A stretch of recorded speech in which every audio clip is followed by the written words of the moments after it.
یو ټیک ټاکر جینۍ مړه شوه، اوس دا نور صاحبان راځي او ویډیوګانې کوي،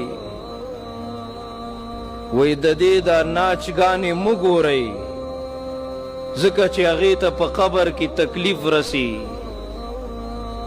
نو چې ته دومره پوهېږې چې په قبر کې به تکلیف وي نو مه کوئ که نه، نور به څومره خپل الله خفه کوئ، نور به څومره محمد رسول الله خفه کوئ، نور به څومره د دې دین او اسلام مخالفت کوئ. د مرګ او د ژوند پته نه لګي. زه به په دې منبر ناظم که ټیم مې برابر شو دلته به لاندې راوغورځېږم، تاسو به راله لاس او خپې مه کوئ. هله څه چل پې وشو؟ وظن انه الفراق اذا جاء اجلهم لا يستاخرون ساعة ولا يستقدمون. کله چې د رب د طرف نه فیصله راله بس خبره ختم. تا چې بل باندې د خورو ډیری جوړ کا دغه شانتې به په تا هم واوړي خاورې، اوازونه چې د بل د مرګي اورې دغه شان به ته د خپل مرګي هم واورې.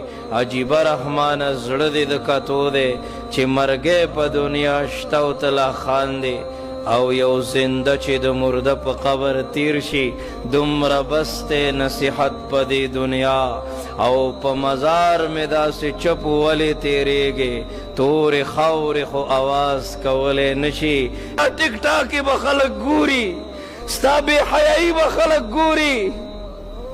ای خورې که نن ستا په سر باندې د بیبي فاطمې د حیا څادر په نظر نه راځي نو موږ ناکام یو.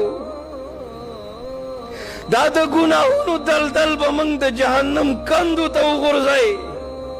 دې غفلت او بې حیایي زموږ معاشرې بربادې کړې، زموږ مدرسو ته نقصان ورسولو، زموږ جومات ته نقصان ورسولو.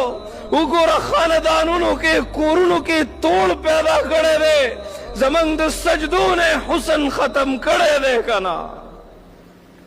جنګله ولګوئ چې زما د مړ وجود هم چاته پته ونه لګي. ته ولې نه پوهېږې؟ ته به د سړي غوندې مونځ نه کوې، غوږونو له به ګوتې نه وړې، داسې به کوې، د سړي غوندې رکوع به نه کوې، ته به صفا مروه کې منډې نه وهې، هغسې سجده به د سړي غوندې نه کوې، د هغه غوندې قاعده به نه کوې. ای کفن کې ستا کپړې سیوا دي، ستا د حیا فکر دی.